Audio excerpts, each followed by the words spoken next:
Hello बच्चों, नमस्कार। स्वागत है आपका सक्सेस इन हिंदी अकेडमी में। देखिए बच्चों, हम शुरुआत करने जा रहे हैं आधुनिक काल के तीसरे भाग की। 2 भाग मैंने पहले डाल दिए हैं, उसको भी आप जाकर देख सकते हैं। जो भी बच्चा हिंदी विषय से अध्यापक या अध्यापिका बनना चाहता है, चाहे वो किसी भी केंद्र का एग्जाम हो या फिर कोई भी राज्य का एग्जाम हो, सभी के लिए वीडियो महत्वपूर्ण रहने वाली है। और मैंने आदिकाल, भक्तिकाल, रीतिकाल को पूरा करवा दिया है, उसे भी आप जाकर अवश्य देखें। तो चलो बच्चों, अब शुरुआत करते हैं। मैंने 100 क्वेश्चन कर लिए हैं। 101वां क्वेश्चन, लोग है लागी कवित बनावत, मोहे तो मेरे कवित बनावत।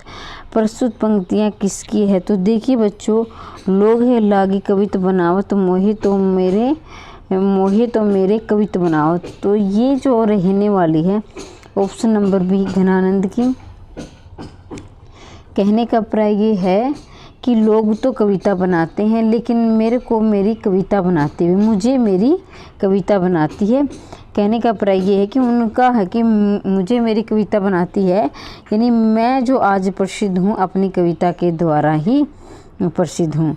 अभिधा उत्तम काव्य मध्य लक्षणा में अधम व्यंजना रस विरस उल्टी कहत परिवहन। देखिए बच्चों, बार बार परीक्षा में आया है और आगे भी आने की पूरी संभावना है। इसका आंसर रहने वाला है आपका देव। मैं पहले ही बताती हूँ, इसका रहेगा ऑप्शन नंबर सी, देव। आगे देखिए, ले चल मुझे बुलावा देकर मेरे नाविक धीरे धीरे। तुम ले चल मुझे बुलावा देकर मेरे नाविक, जयशंकर प्रसाद की ये पंक्तियां हैं। जयशंकर प्रसाद को छायावाद का प्रवर्तक माना जाता है और अलग अलग विद्वानों ने अलग अलग प्रवर्तक माना है, लेकिन ये वास्तविक प्रवर्तक रहेंगे। सुमित्रानंदन पंत को नंदुलाल वाजपेयी ने माना है और मुकुटधर पांडे को किसने? रामचंद्र शुक्ल ने माना है। इसका भी याद रखना। कविता का अंतिम लक्ष्य जगत के मार्मिक पक्षों का प्रत्यक्षीकरण कर उनके साथ मनुष्य का हृदय सामंजस्य स्थापन है। उपयुक्त कथन किसका है? तो ये रहेगा उपयुक्त कथन रामचंद्र शुक्ल का। देखिए बच्चों, रामचंद्र शुक्ल के रहने वाले, वैसे तो बहुत से विद्वान, आचार्य प्रसाद द्विवेदी के भी कथन आते हैं, डॉक्टर नगेंद्र के भी आते हैं, महावीर प्रसाद के भी आते हैं, लेकिन सभी पेपरों में 1-2 रामचंद्र शुक्ल का तो आता ही आता है। तो रामचंद्र शुक्ल के कथन आप अच्छी प्रकार से याद कर लेना। केवल मनोरंजन है कवि का कर्म होना चाहिए, उचित उपदेश का भी मर्म होना चाहिए। तो देखिए बच्चों, ये रहेगी मैथिली शरण गुप्त की। अब आप इसे कैसे याद करोगे? देखिए, मनोरंजन है, मैं से मनोरंजन, मैं से मैथिली शरण गुप्त। क्योंकि देखिए बच्चों, एग्जाम में इतनी सारी पंक्तियाँ पूछी जाती हैं और रचनाएं पूछी जाती हैं, सभी को हम कई बातें समझ कर पढ़ो, ऐसे पढ़ो, कुछ भी हो। मैं कहती हूँ कई तो ऐसे होते जो हम हिंट के द्वारा याद करते हैं, और हिंट से हम याद करते हैं ना, तो उनको हम लंबे समय तक भी याद रख सकते हैं। तो ये कुछ ट्रिक के द्वारा, कुछ हिंट के द्वारा, कुछ समझकर, जैसे आप कुछ समझकर याद हो रहा है, जैसे व्याकरण का भाग है, वहाँ समझने से काम चलेगा, वहाँ हम हिंट से काम नहीं चला सकते हैं। तो व्याकरण को आप समझकर पढ़िए। और जो रचनाएं की बात करती हूँ, तो अपने व्यक्तिगत निजी ज़िंदगी से जोड़कर या किसी भी प्रकार से आपको याद हो रहा है, बस हमें ज़्यादा से ज़्यादा एग्जाम में नंबर लेके ना आने हैं, हमें सिलेक्शन लेना है, बाद में हम अपना बाकी का ज्ञान लेते रहेंगे। बैर क्रोध का आचार या मुरबा है, ये है रामचंद्र शुक्ल का। ये भी बार बार पूछा। और देखिए बच्चों, आपको जो साइड में दिखाई दे रहे हैं, ये बार बार में आए हुए प्रश्न हैं, बड़े ही महत्वपूर्ण क्वेश्चन हैं। शब्दार्थों सहितो काव्यम, तो ये कौन से रहेंगे? शब्दार्थों सहितो काव्यम भामह की। देखिए बच्चों, अगर आपको क्लास पसंद आ रही है तो चैनल को सब्सक्राइब कर लेना, और सब्सक्राइब करते हुए जब आप घंटी का निशान दबाओगे तो आल लिखा पाएगा, वहाँ आल को ज़रूर क्लिक कर देना, क्योंकि जब भी मैं वीडियो डालूंगी आप तक नोटिफिकेशन उचित समय पर पहुँच जाएगा। और वीडियो को लाइक अवश्य कर दिया करो, क्योंकि अभी मुझे ये मौका ना कहना पड़े कि बार बार आप वीडियो को लाइक करो। और जो क्लास पसंद आती है तो लाइक कर दिया करो। मुझे अंदर से एक मोटिवेशनल मिलता है, मुझे प्रेरणा मिलती है कि हाँ, इतने बच्चे मुझे पसंद कर रहे हैं, तो मैं अगली वीडियो जल्दी से लेकर आऊँ और भी अच्छी लेकर आऊँ। ढाई अक्षर प्रेम के पढ़े सो पंडित होए। इसके रचयिता कौन है? कबीरदास। देखिए बच्चों, कबीरदास अनपढ़ थे, निरक्षर थे, तो इन्होंने क्या कहा कि पोथी पोथी पढ़ा जगत बवान कोई, ढाई अक्षर पढ़ के पंडित सभयास होए। कहने का मतलब कि इतनी पोथियाँ पढ़ ली है लेकिन समाज उनका व्यवहार नहीं बदला और आज भी उनके अंदर जो है बस दिखाने के लिए पढ़ते हैं। तो ये इनका विरोध बाह्य आडंबरों का, पाखंड का कबीरदास ने ही किया था और इन्हें अक्षर ज्ञान नहीं था। वह मनुष्य जो मनुष्य के लिए मरे, ये वही मनुष्य मनुष्य के लिए, मैं से मनुष्य और मैं से मैथिली शरण गुप्त, इनको आप याद करेंगे। इन्होंने मानवता का उपदेश दिया है कि वही मनुष्य मनुष्य कहलाने के लायक है जो दूसरे मनुष्य की परवाह करता हो, उसके दुख सुख की परवाह करता हो, मनुष्य के लिए मर मिटने के लिए तैयार हो, उनके हितों के लिए। तो ये आए हुए प्रश्न हैं। देखिए बच्चों, मैंने कम्युनिटी में आप जाकर देखना, कम्युनिटी बॉक्स में मैंने 4 ऑप्शन डाले हैं कि हम व्याकरण की शुरुआत करें या कुछ साहित्य के कुछ प्रकरण बचे हुए हैं, जैसे तार सप्तक है, अष्टछाप है, कवि और शिष्य है और साहित्य अकादमी ज्ञानपीठ पुरस्कार है। तो ये मैं चाहती थी कि ये सीक्वेंस से करवा दूँ या फिर KVS NVS editor plus B के जो गत वर्षों में पेपर हुए हैं वो करवाऊँ। तो मैं वैसे तो मैं खुद भी अपने मन से करवा सकती थी, लेकिन मुझे लग रहा कि मेरे बच्चों का ज़्यादा से ज़्यादा हित होना चाहिए और वो एग्जाम में किसी न किसी तरह उनकी जॉब लग जाए, उनका टेस्ट क्वालिफाइड हो जाए बहुत सारे अच्छे नंबरों से। तो आप अपनी राय अवश्य देना, कम्युनिटी बॉक्स में मैंने वो लगा रखा है, अपनी राय देना, अपने कमेंट्स बॉक्स में कमेंट छोड़ देना, कम्युनिटी में जाकर अवश्य देखना ताकि मैं अगला निर्णय आपके अनुसार ले सकूँ। आप कितने और जो ज़्यादा कमेंट करेगा, ज़्यादा वोट डालेगा, फिर मैं उसी की आपकी संख्या को देखते हुए मैं अगला कदम उठाऊँगी। तो आप कम्युनिटी में अवश्य जाना और उस मैसेज को चेक करना। इनमें से कौन भक्ति काल का कवि नहीं है? भाई ये भी बात पूछा जाता है कि कौन भक्ति काल का कवि नहीं है। तो भक्ति काल का, रीति काल का नहीं है, भारतेंदु का नहीं है। तो ऐसे भी प्रश्न बहुत बनते हैं, इनका भी आप ध्यान रखोगे। तो अमीर खुसरो भक्ति काल के कवि नहीं है, बाकी तीनों भक्ति काल के। तो अमीर खुसरो किस काल के हैं? तो बेटा अमीर खुसरो रहेंगे आपके आदिकाल के कवि। बिहारी ने क्या लिखे हैं? तो बिहारी ने लिखे हैं दोहे। और पद और चौपाई में किसने? तुलसीदास ने लिखे हैं पद चौपाई में। कौन सा प्रबंध काव्य है? तो ये प्रबंध काव्य बताना है। प्रबंध काव्य को भी देखो बच्चों 2 कालों में बांटा गया है कि महाकाव्य और एक होता है खंड काव्य। महाकाव्य जैसे ये घटना इससे जुड़ी होती है, ये इससे जुड़ी होती है। ऐसे महाकाव्य यानी मान लो किसी नायक के जन्म से लेकर मृत्यु तक का वर्णन होता है और मृत्यु के बाद उसके परिवार का भी हो सकता है। और जैसे खंड का भी होता है, ये अपने आप में स्वतंत्र होता है, इसका इससे कोई लेना देना नहीं है, इसका यानी ये अपने आप में स्वतंत्र है, ये अपने आप में स्वतंत्र है। तो ये खंड का भी होता है। तो इसका बच्चों रहेगा रामचरितमानस। रामचरितमानस में कितने कांड है? 7 कांड। बहुत बार पूछा गया है। सबसे बड़ा कांड बालकांड है, सबसे छोटा कांड किसकिस्सा कांड है। निम्नलिखित में से किन्हें साहित्य अकादमी पुरस्कार मिला है? तो साहित्य अकादमी नामवर सिंह को साहित्य अकादमी पुरस्कार मिला है। इन ऑप्शन के अनुसार है बच्चों। देखिए बच्चों, मैंने बार बार बोल रही हूँ कि वो प्रकरण की कुछ बच्चे में वो करवाऊँ या व्याकरण करवाऊँ, परिवेश शेयर करवाऊँ। आप कम्युनिटी में अपना वोट देना और मैसेज भी करना, कम्युनिटी में जाकर अपना मैसेज भी छोड़ देना ताकि मैं आपके अनुसार अगला निर्णय ले सकूँ। पृथ्वीराज रासो की किस काल की रचना है? पृथ्वी काल रासो किस काल की रचना है? ये भी पूछी जाती है, ये रचना किसकी है? तो पृथ्वीराज रासो आदिकाल की रचना है। इसके लेखक है चंद्रबरदाई। कितनी है? चंद्रबरदाई है। कौन निम्नलिखित में से कौन छायावादी कवि है? भारत भूषण, सुमित्रानंद, तुलसीदास, नागार्जुन। तो देखो बच्चों, नागार्जुन प्रयोगवाद के हो जाएंगे और तुलसीदास ये भक्ति काल के हैं। सुमित्रानंदन पंत आएंगे छायावाद के कवि है। नंद दुलारी वाजपेयी ने छायावाद का प्रवर्तक माना है। नामवर सिंह ने अधिकांश क्या लिखा है? तो नामवर सिंह ने अधिकांश लिखा है बच्चों, क्या लिखा है? आलोचना लिखी है। देखना बच्चों, आलोचना याद नहीं हो रही है तो आलोचना का आप ना उठा लेना, एज इसका ना आलोचना में लास्ट में ना जो वर्ण आया है तो नामवर सिंह में का शुरू में ना आया है, आलोचना नामवर सिंह। आत्मजयी के रचयिता कौन है? तो आत्मजयी के रचयिता रहेंगे कुंवर नारायण। क्या रहेंगे? कुंवर नारायण रहेंगे। चांद का मुंह टेढ़ा काव्य के रचयिता कौन है? भारतेंदु हरिश्चंद्र, भवानी प्रसाद मिश्र, गजानन माधव, मुक्तिबोध, गिरजा कुमार माथुर। 118 का रहेगा गजानन माधव, मुक्तिबोध, चांद का मुंह टेढ़ा काव्य की क्या है? काव्य। इन बातों का ध्यान रखिए।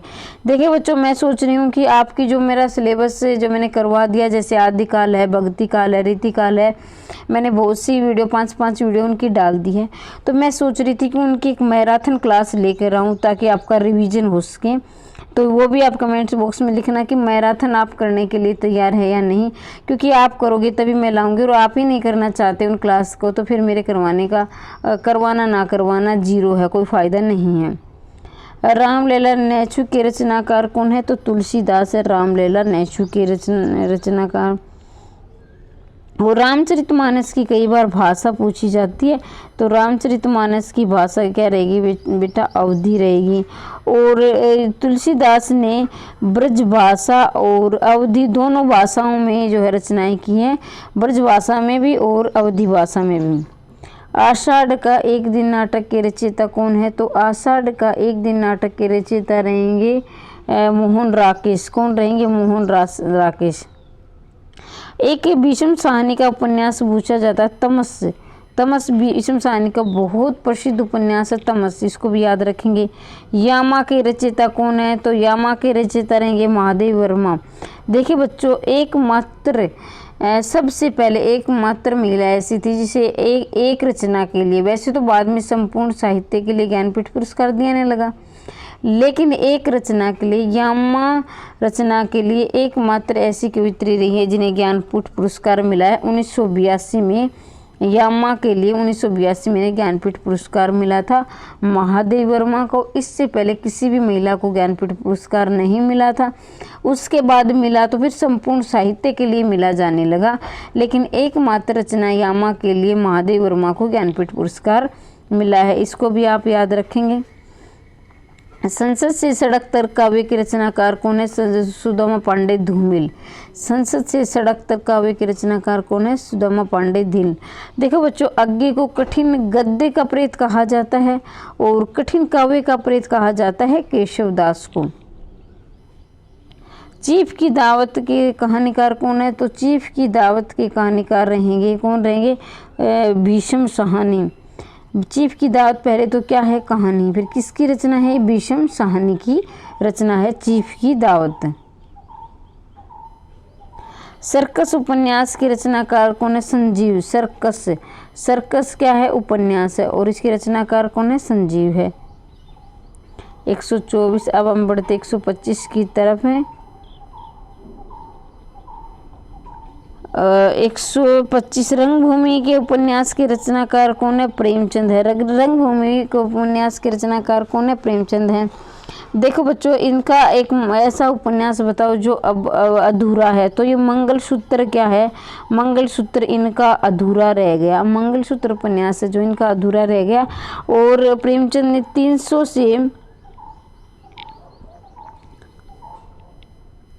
ने 300 से प्लस कहानियाँ लिखी है। 300 से प्लस कहानियाँ लिखी है। प्रभु चितई पुने चितव मही राजत लोचन लोल, खेलत मन से जमिन जुग जनो विदु मंडल डोल। प्रभु चितई पुनि चितवई मही राजत लोचन डोल, खेलत मन से जमिन जुग जनो विदु डोल। तो ये पंक्तियाँ किसकी है भाई? ये तुलसीदास की पंक्तियाँ है। किसकी पंक्तियाँ हैं? तुलसीदास की। प्रभु जी तुम चंदन हम पानी, जाके अंग अंग बास समानी। तो ये रैदास की बेहद महत्वपूर्ण पंक्तियां हैं। देखिए बच्चों, सारे प्रश्न आए हुए हैं, आप यहाँ देखना, हर एक प्रश्न बार बार में पूछा गया है, और ये तो एक ही बार में दिया गया, बार बार ये प्रश्न आए हुए हैं, और ये आएंगे भी, आगे भी आएंगे, ये आते रहेंगे, क्योंकि जो प्रश्न महत्वपूर्ण होते हैं वो बार बार रिपीट होते रहते हैं। तो इसलिए मैंने इन प्रश्नों को उठाया है। कहीं आप लगो कि मैडम ये शुरुआत इनके, देखो बच्चों, मैं चाहती हूँ कि अब मेरा भी समय लग रहा है, मेरी भी मेहनत लग रही है, और आपका भी मैं समय ले रही हूँ, आपकी भी मेहनत लग रही है। तो हमारी मेहनत कामयाब हो सके, हमें परीक्षा में ज़्यादा से ज़्यादा, कम से कम समय में ज़्यादा से ज़्यादा नंबर कैसे लिए जा सकें, इसलिए मैं बहुत ही सिलेक्टेड प्रश्न लेकर आती हूँ। अच्छे प्रश्न, तो आप वीडियो को लाइक कर दिया करो। और हाँ, अपनी सलाह भी अवश्य दिया करो कि मैम प्रीवियस ईयर करवाओ, व्याकरण करवाओ, जो भी आप किसी भी प्रकरण से। देखो बच्चों, हिंदी में टॉपिक को प्रकरण कहते हैं, आप इनका भी याद रखना। तो मैं बार बार प्रकरण बोलते, हो सकता है कोई बच्चा शुरू में तैयारी प्रकरण ऐसे लिखा जाएगा जो शुरू में तैयारी करने लगा हो और उनको इन चीज़ों का ज्ञान है। वैसे तो सबको पता है, आपने भी एस्टेट किया है, तो ऐसी बात नहीं आपको नहीं पता है, लेकिन कुछ बच्चे ऐसे होते हैं जो शुरू में तैयारी करते हैं, उनको बताना ज़रूरी हो जाता है। क्योंकि मेरा मतलब, मैं सभी बच्चों को 0 से 100 तक ले जाना है। जाकी रही भावना जैसी प्रभु मूर्ति तैसी, प्रस्तुत पंक्ति के रचयिता कौन है? जाकी रही भावना जैसी प्रभु मूर्ति देखी तिन तैसी, तो ये इसके रचयिता रहेंगे तुलसीदास, तुलसीदास रहेंगे। प्रेम पचीसी कहानी संग्रह के रचनाकार कौन है? प्रेम पचीसी कहानी संग्रह प्रेमचंद। देखो बच्चों, कहानी संग्रह का मतलब होता है, जैसे एक कहानी तो अकेली होगी, और कहानी संग्रह में क्या होती है, जैसे 2 से ज़्यादा कहानियाँ हो, यानी 2 से ज़्यादा कहानी हो जाती है तो उसे कहानी संग्रह बोल दिया जाता है। तो उसमें क्या है कि बहुत सारी कहानियाँ इकट्ठी होती है, इसलिए प्रेम पचीसी कहानी संग्रह किसका है? प्रेमचंद का है। ज्ञानपीठ पुरस्कार किस क्षेत्र में श्रेष्ठ कार्य के लिए दिया जाता है? तो ज्ञानपीठ पुरस्कार साहित्य के क्षेत्र में दिया जाता है। और कौन सा? एक व्यास सम्मान दिया जाता है। और कौन सा दिया जाता है? एक साहित्य अकादमी पुरस्कार दिया जाता है। तो इनको भी याद रखेंगे। प्रेम सागर के लेखक कौन है? तो प्रेम सागर के लेखक रहेंगे लल्लू लाल। कौन रहेंगे? प्रेम सागर के लल्लू लाल। तुलसीदास ने अपनी रचनाओं को किस वर्णन किया है? तो भाई तुलसीदास ने, सभी जानते हैं, राम का वर्णन किया है। देखिए बच्चों, आपको एक प्रश्न और भी बन सकता है कि कबीर ने किसका वर्णन किया है? तो कबीर ने भी राम का वर्णन किया है और तुलसी ने भी राम का वर्णन किया है। तो फिर इन दोनों में अंतर क्या है? देखिए बच्चों, जो कबीर के राम थे वो थे निर्गुण राम, यानी निराकार राम थे। कबीर के राम का कोई आकार नहीं था। कबीर कहते थे कि भगवान तो कण कण में विद्वान है, कण कण में विद्वान है, उनके राम के को कोई आकार नहीं था। वैसे वो अपनी रचनाओं में, अपने भाषणों में, अपने जो प्रवचनों में राम का संबोधन करते थे। लेकिन तुलसी के जो राम थे ये विभिन्न, इन अलग राम थे। इन्होंने जो दशरथ पुत्र राम की आराधना की है तो ये उसको मानते थे। कि बाकी त्यागपत्र उपन्यास की रचना किसने की? तो जैनेन्द्र ने किया। क्या किया? त्यागपत्र उपन्यास की। पहला प्रश्न ये बनेगा कि त्यागपत्र क्या है? उपन्यास है। और फिर किसका है? तो ये जैनेन्द्र का। देखो बच्चों, ये कहानी है, ये नाटक है, निबंध, आप इनको भी याद रखेंगे। ज्ञानपीठ पुरस्कार दिया जाता है तो भारतीय साहित्य में रचनात्मक लेखक हेतु ज्ञानपीठ पुरस्कार दिया जाता है। ध्यान दीजिए बच्चों, मैं एक बात और क्लियर करना, जो टीजीटी पीजीटी वाले बच्चे हैं ना, तो वो कुछ रचनाओं जैसे कामयानी है, साकेत है, आंसू है, इनकी रचनाओं के हिस्से आप याद करें। जो महत्वपूर्ण पंक्तियां हैं, जो महत्वपूर्ण रचनाएं, आप सन मत रटने बैठ जाना, क्योंकि जो सन होते हुए नेट और असिस्टेंट प्रोफेसर में पूछे जाते हैं, इसलिए वही कुछ सन ऐसे याद कर लेना जो महत्वपूर्ण है, बार बार में पूछे गए हैं। वाकई आप सीधे रचनाएं और व्याकरण की तैयारी करो। आप इनकी व्याकरण भी बची हुई है, तो आप ये नहीं कि अपना जो भी पढ़ो अपना सदुपयोग आज के अपने जो है पेपर में जो उसको अप्लाई करके वही ज्ञान ले। ज़्यादा अगर टीजीटी, अगर असिस्टेंट प्रोफेसर बनना है तो आप उसको बाद में तैयारी करना, जब असिस्टेंट प्रोफेसर का पेपर आ जाए। अभी आप टीजीटी ही लग जाओ। ज्ञानपीठ पुरस्कार पाने वाले हिंदी के प्रथम साहित्यकार हैं सुमित्रा नंदन पंत हैं। कौन है? सुमित्रा नंदन प्रथम। देखो बच्चों, यहाँ प्रथम दिया गया है। वैसे महादेव वर्मा को भी मिला है, रामधारी सिंह दिनकर को भी मिला है, आगे को चारों को ज्ञानपीठ पुरस्कार मिला है, लेकिन पहली बार किसको मिला है? तो सुमित्रा नंदन पंत को पहली बार मिला है इन ऑप्शन के अनुसार। विनय पत्रिका की रचयिता कौन है? तो तुलसीदास है। अब बच्चों, बार बार विनय पत्रिका की भाषा पूछ ली जाती है, तो विनय पत्रिका की भाषा रहेगी ब्रजभाषा। विनय पत्रिका की भाषा पूछी जाती है तो ये रहेगी ब्रजभाषा, और इसके रचनाकार कौन है? तुलसीदास। मानस का हंस के लेखक कौन रहेंगे? अमृतलाल नागर। मानस का हंस क्या रहेंगे? अमृतलाल नागर। इसके रचनाकार रहेंगे मजदूरी और प्रेम किसके निबंध है? पहली बात तो देखो बच्चों, यहाँ हमारे 2 प्रश्न बनते हैं। मजदूरी और प्रेम क्या है? तो निबंध है। किसका है? सरदार पूर्ण सिंह का है। ठीक है, मजदूरी और प्रेम क्या है? निबंध है। किसका है? सरदार पूर्ण सिंह का है। कलम का सिपाही क्या है? आत्मकथा है, रेखा चित्र है, असंस्मरण है, जीवनी है। तो देखिए बच्चों, कलम का सिपाही रहेगी आपकी जीवनी रहेगी। और ये किसने लिखी थी? अमृत राय ने लिखी थी। कि देखिए बच्चों ध्यान दीजिए, अमृत एक होता है अमृत नागर, एक नाम है साहित्य में अमृत नागर, और एक है अमृत लाल और एक है अमृत राय। इनका अंतर जानिए। अमृत राय लिखा है, राय लास्ट में राय, तो ये है प्रेमचंद के पुत्र, ज्येष्ठ पुत्र यानी बड़े पुत्र, उन्होंने जीवनी लिखी है। एक आता है कलम का मजदूर, कलम का मजदूर, कलम का मजदूर। तो देखिए बच्चों, कलम का मजदूर रहेगी मदन गोपाल की। किसकी? मदन गोपाल की। अब आप इसको याद कैसे करोगे? मैं से मदन और मैं से मजदूर, मैं से मदन और मैं से मजदूर। और कलम का सिपाही अपने ये अमृत राय की रहेगी। और एक होता है शिवरानी ने लिखा है। शिवरानी इनकी पत्नी थी प्रेमचंद घर में। प्रेमचंद घर में एक जीवनी का नाम है प्रेमचंद घर में, और ये इनकी पत्नी शिवरानी ने लिखी थी। और ये इनकी दूसरी पत्नी थी, पहली पत्नी इनकी पढ़ी लिखी नहीं थी, दूसरी पत्नी ने लिखा है प्रेमचंद घर में, ये भी जीवनी है। तो ये मैंने 3 जीवनियाँ बताई, आप इनको याद रखेंगे। तीनों ही परीक्षा में काफ़ी बार पूछी गई जीवनी है। दुखी जीवन की कथा रही क्या कहूँ आज जो नहीं, कई पंक्तियों की रचयिता कौन है? तो दुखी जीवन की कथा रही क्या, सूर्यकांत त्रिपाठी निराला की। और ये पंक्तियाँ ली गई सरोज समर्ति से। सरोज समर्ति जो विश्व का सबसे बड़ा शोक गीत माना गया है, इन्होंने अपनी बेटी की याद में लिखा है। सरोज इनकी बेटी का नाम था। हिंदी की पहली लेखिका का नाम क्या है? बंग महिला। हिंदी की पहली कहानी लेखिका का नाम क्या है? बंग महिला। खड़ी बोली के लोकप्रिय कवि कौन माने जाते हैं? अयोध्या सिंह उपाध्याय खड़ी बोली के सर्वप्रथम लोकप्रिय कवि माने गए। इनका जो है पहला महाकाव्य था खड़ी बोली का प्रिय प्रवास। प्रिय प्रवास की भाषा पूछी जाती है, तो प्रिय प्रवास की भाषा है खड़ी बोली। और ये हिंदी का खड़ी बोली का प्रथम महाकाव्य था, और ये 1914 में रचा गया था। तो ये भी आप याद रखेंगे। देखिए बच्चों, मेरे जो पुराने बच्चे हैं वो जानते हैं, अगर आप नए आए हैं तो आप भी सुन लेना कि मैं जो प्रश्न बोलकर करवाती हूँ अपने मुखर रूप से करवाती हूँ, यानी मौखिक रूप से करवाती हूँ। वो प्रश्न बेहद महत्वपूर्ण होते हैं। मुझे लग रहा है कि वो एग्जाम में बार बार पूछे गए हैं, तो मेरा मन नहीं रुकता है, मैं उन प्रश्नों को करवाती हूँ।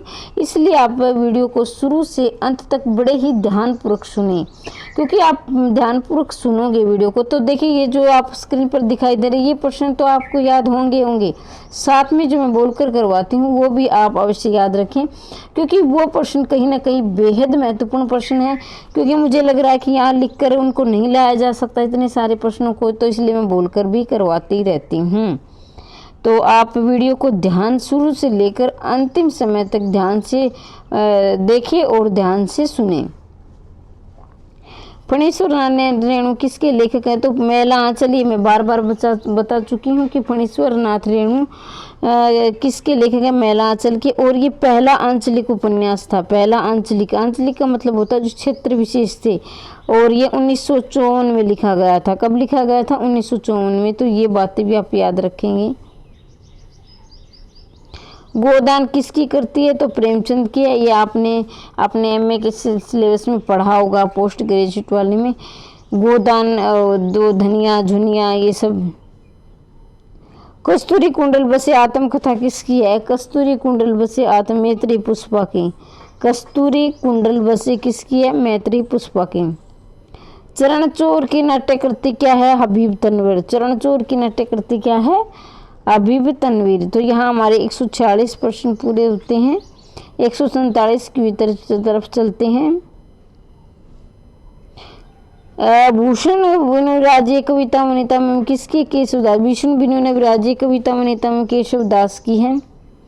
ज्ञान मार्गी कवियों को किस नाम से पुकारा जाता है? तो संत कवि से। देखिए बच्चों, संत थे, आज भी हमारे समाज में, भारतीय संस्कृति में संत को बहुत उच्च दर्जा दिया गया है। तो संत क्या थे, जैसे कबीर दास थे, वो संत थे, तो वो जगह जगह जाकर अपने ज्ञान का प्रचार प्रसार करते थे, लोगों को जागरूक करते थे, भाई आडम्बरों का विरोध करते थे। तो उन्होंने अपने जगह जगह जाकर अपने ज्ञान का प्रचार प्रसार करते थे, लोगों को जागरूक करते थे। इन मुसलमान हरिजन पर कौटिक हिंदूवादी कथन किसका है? भारत हिंदू हरिश्चंद्र का। देखिए बच्चों, परीक्षा की दृष्टि से बेहद महत्वपूर्ण प्रश्न है, बार बार परीक्षा में आए, इसलिए आप इसे ना छोड़े, अवश्य याद कर ले। इन मुसलमान हरिजन पर कौटिक हिंदूवादी कथन किसका? भारत हिंदू हरिश्चंद्र का। देखिए बच्चों, अगर वीडियो एक बार प्रश्न आपको याद नहीं हो रहे हैं तो आपको मैं 2 तरीका बताया, या तो अपने कॉपी पेन लेकर अपनी कॉपी में नोट कर लिया करो जो प्रश्न आपको महत्वपूर्ण लगता हो, और या फिर ऐसे किया करो कि एक वीडियो को 2-3 बार सुन लेना, क्योंकि एक वीडियो को आप 3 बार सुनोगे तो चिरस्थायी, कहते हैं ना, रिवीजन करने से लंबे समय तक याद रहता है। और कई बार आप कहते हो ना कि 5 क्वेश्चन आते थे, 7 आते, लेकिन आता गलत हो गया, तो क्या कि आपने वो एक ही बार पढ़ा है। तो जो भी पढ़े, कहीं से भी पढ़े, मैं ये नहीं कह रही मेरी वीडियो से, कहीं से भी पढ़े, आप ऑफलाइन पढ़े, ऑनलाइन पढ़े, लेकिन बच्चों कम से कम 20 दिन के बाद उनका रिवीजन अवश्य किया करो।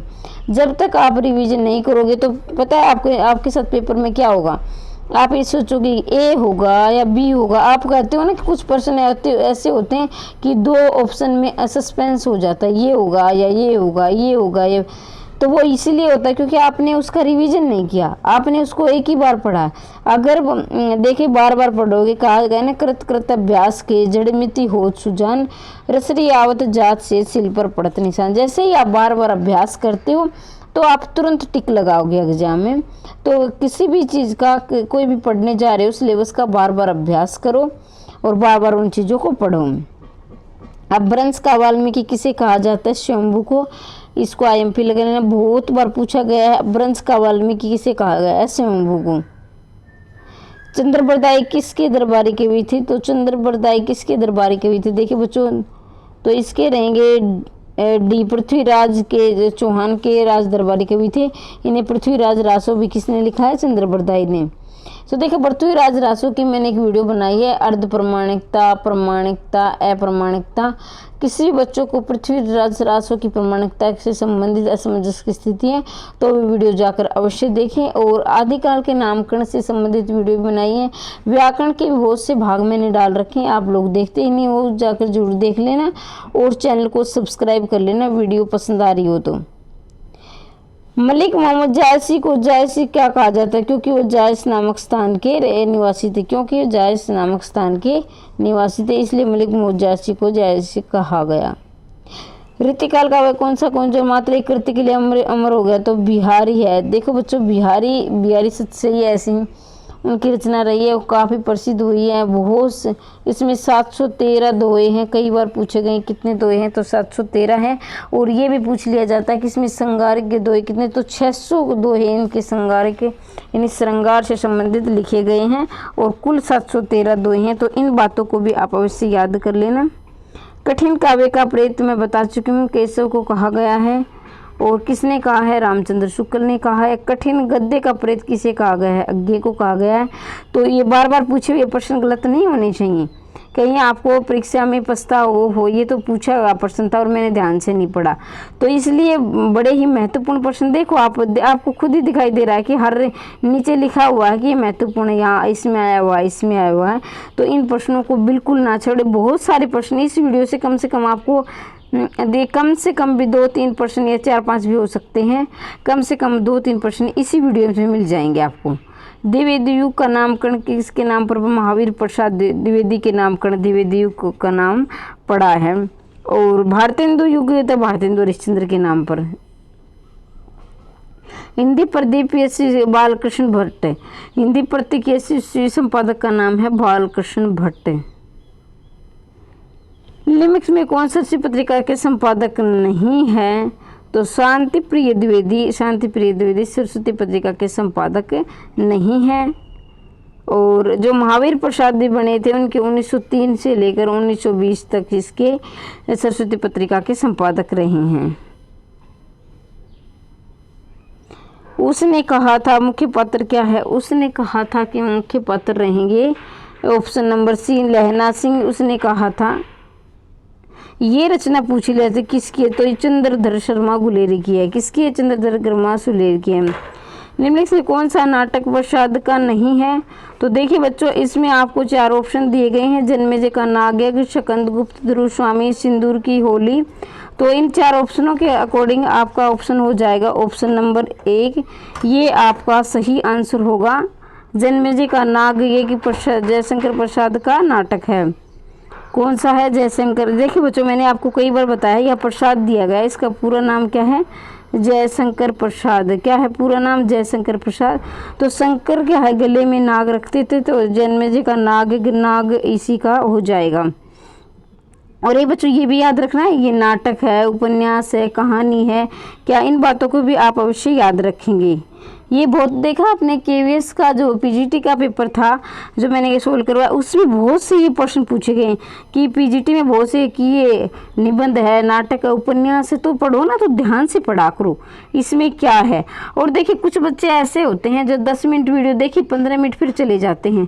देखिए बच्चों, 10-15 मिनट वीडियो देखकर आप एग्जाम, ये कटु सत्य है, कहीं आपको बुरा लगे तो 10-15 मिनट पढ़कर आप पेपर नहीं निकाल सकते हो। फिर मैम पेपर कब होगा, कब? अरे पेपर तो होगा, जाते जाते सरकार जरूर पेपर करेंगी, क्योंकि देखना ये हमारी जो राजनीति है इसमें ये आप सालों से देखते आ रहे हो, जब इलेक्शन का समय होता है तो ये भर्ती करते ही करते हैं। तो जिस बच्चे को सिलेक्शन लेना है, कई तो ऐसे हैं जो उम्र के लास्ट पड़ाव पर चल रहे हैं, तो बच्चों अब जी जान लगा दो। मैं इतना मोटिवेट करती हूँ, आपको प्रेरित करती रहती हूँ कि जी जान लगाकर अपना सिलेक्शन ले जाओ, और जितना पढ़ो ना वो पूरा पढ़ो, वहाँ से गलत नहीं होना चाहिए। चाहे आप कम पढ़ो तो वो मतलब जितना, मान लीजिए हम आज आपने कितने कम से कम 30 क्वेश्चन पढ़े, लेकिन उनका रिवीजन आपने 3 बार किया। अगर आपने एक चीज़ का आप 3 बार रिवीजन कर लेते हो ना, गारंटी की बात है वहाँ आप गलत हो ही नहीं सकते, वहाँ आप गलत नहीं करोगे। तो एक बार उसकी वीडियो देखिए, एक बार इसके, ऐसे आप पेपर नहीं कर पाओगे। तो कम पढ़ो लेकिन उसका रिवीजन ज़रूर करो। रिवीजन क्या, जितना मान लीजिए आपके पेपर में, मेरा ये मानना है जहाँ तक मैंने कट ऑफ देखी 70 और 80% के बीच में कट ऑफ रह जाती है। तो अगर आपके 70% आ रहे हैं ना, तो कहीं ना कहीं आप जीत के नज़दीक हो। और बड़ा दुख होता है जब 1 नंबर से 2 नंबर से रह जाते हैं। तो इसलिए जी जान लगाकर, अभी लास्ट समय है और ये 20 दिन बचे हैं, पेपर के 20 दिन भी नहीं है पूरे। 20 दिन में अपनी ज़िंदगी का इतिहास रचने वाले हो आप। तो 20 दिन जितना हो उसकी अपने जी जान से अपने सिलेक्शन ले लो।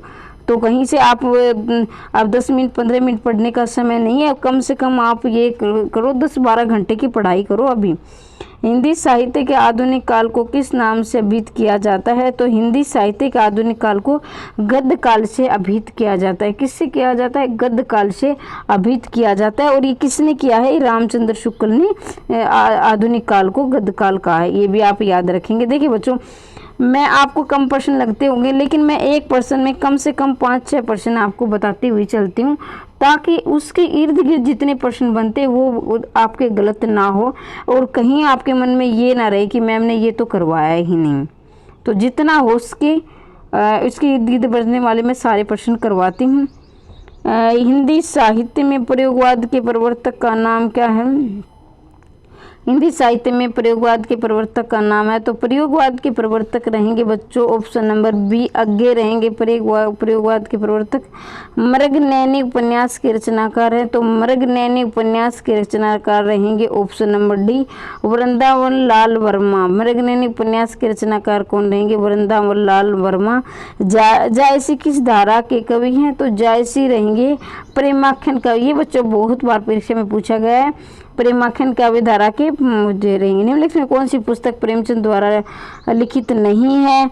तो देखना बच्चों कौन सी लिखित नहीं है, तो जय और पराजय नहीं है, बाकी ये सारे कायाकल्प, रंगभूमि, प्रेमाश्रम हैं। तो बच्चों यहाँ देखो, हमारा जो मैंने प्रश्न सेलेक्ट किए थे वो पूरे होते हैं। और किसी भी बच्चे को अगर कुछ डाउट है किसी प्रश्न से संबंधित, किसी टॉपिक प्रकरण से संबंधित, जो भी आप डाउट है कमेंट बॉक्स में अवश्य लिखना।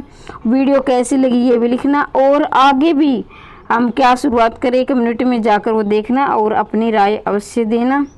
और मैं चाहती हूँ कि 2023 में आपकी कहीं ना कहीं गवर्नमेंट जॉब लग जाए। पढ़ते रहिए, आगे बढ़ते रहिए, हमेशा हंसते रहिए, मुस्कुराते रहिए, दिन दोगुनी रात चौगुनी उन्नति करते रहिए। वीडियो देखने के लिए धन्यवाद।